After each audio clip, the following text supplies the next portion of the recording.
l'entre-deux, je vous en ai parlé maintes fois, et l'autre jour, j'avais fait une conférence autour de mon livre qui s'appelle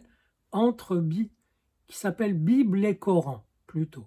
Et le titre de la conférence, c'était Un entre-deux délicat. L'entre-deux Bible-Coran est tout à fait intéressant. Bien sûr, du point de vue des fidèles, des adeptes, c'est très simple. Le Coran est venu, il a intégré la Bible, c'est lui la nouvelle version, et c'est terminé. Et le reste, c'est des gens qui criaillent, qui se cramponnent à quelque chose de désuet, etc. La réalité, évidemment, est plus riche. La réalité est toujours plus riche que des choix partisans, idéologiques, identitaires au sens qui conforte une identité et qui lui évite le risque justement d'aller vers d'autres possibles. Et donc la réalité est plus riche, et voilà que le Coran qui a avalé la Bible et a créé un vaste empire, etc. Et au fil des siècles, les tenants de la Bible ont réussi par des voyages souterrains, par des interprétations continues de leur texte, à le faire ressortir à la surface en plein milieu d'un lieu saint musulman qui se trouve être leur lieu saint antérieur, à savoir le mont du Temple, Jérusalem. Vous savez que le Coran parle de la mosquée lointaine qu'il a vue, et comme il n'y avait pas de mosquée au temps de Mahomet, eh bien la mosquée lointaine, c'était la vision du temple de Jérusalem, du temple hébreu. Bref, vous voyez que l'interaction entre les deux n'est pas une pure prédation où l'un avale l'autre, puisque l'autre réagit et agit tout simplement. Les Juifs d'Europe centrale ne connaissaient pas l'islam et ont continué leur tradition. Ceux des pays arabes l'ont continué aussi dans des conditions culturelles beaucoup plus pauvres, mais bon, on fait avec. En tout cas, l'interaction est très riche, très belle, j'allais dire. L'interaction entre une source, une autre qui a l'ambition de l'envelopper, donc de la faire disparaître, et l'autre qui rejaillit un peu plus loin, de manière tenace, qui va contribuer à déranger au bon sens du terme, à perturber les tenants de l'idée que c'est le Coran qui est la version définitive, la vérité, etc. Et donc, vous voyez que des éléments du monde arabe dialoguent avec l'État hébreu, que l'évidence de cette émergence biblique qu'est l'État hébreu, cette évidence finit par marquer les esprits lucides, d'où qu'ils soient, et il y en a pas mal dans le monde arabe aussi. Pourquoi penser que c'est seulement l'Occident qui jouirait d'une lucidité spéciale?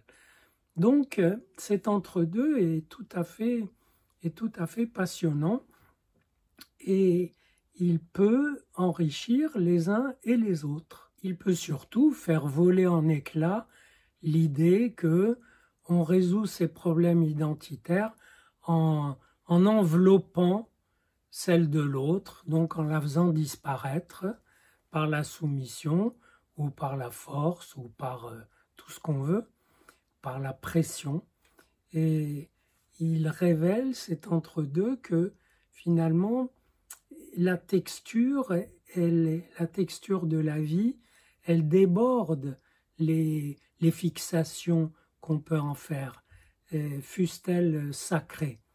Elle les déborde et elle défie chacun des tenants du Coran et de la Bible, mais d'ailleurs aussi de prendre part à cette texture, de la rendre vivante par des choix vivants. Et justement, il se trouve que la partie de la Bible qui se lit, c'est la semaine prochaine, enfin le samedi prochain, et comporte un épisode très intéressant.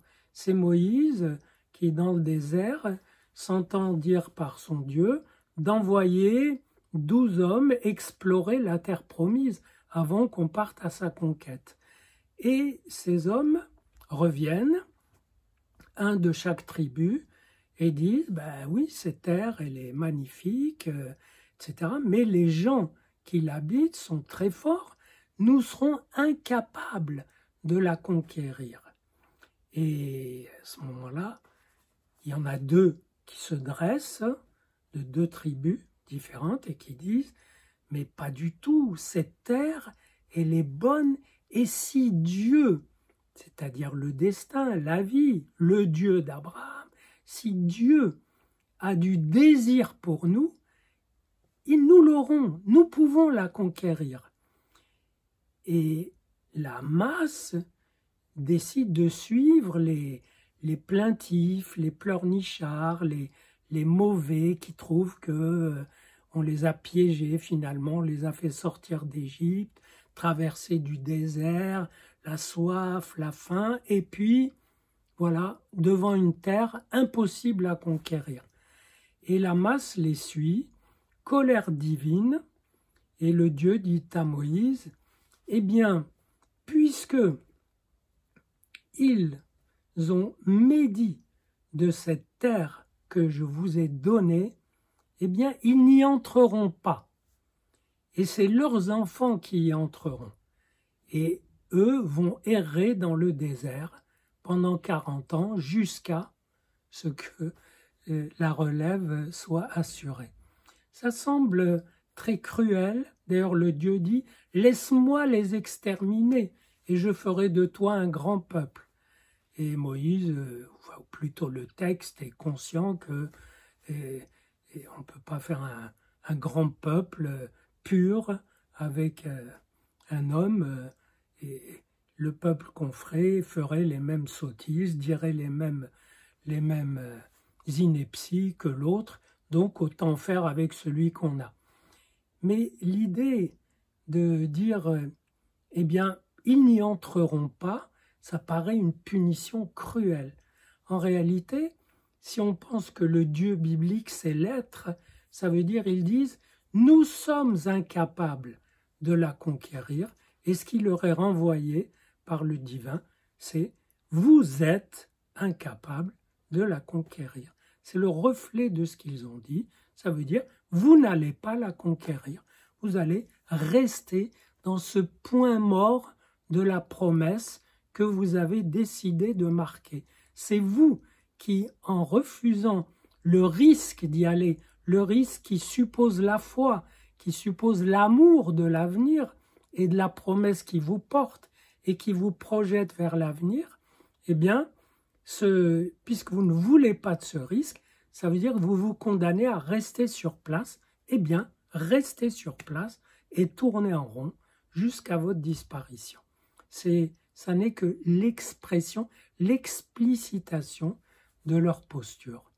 Et évidemment, la terre promise sera conquise difficilement. Elle n'a pas été livrée clé en main, mais c'était important de la conquérir pour donner corps à cette transmission qui, étonnamment, s'est transmise jusqu'à nos jours.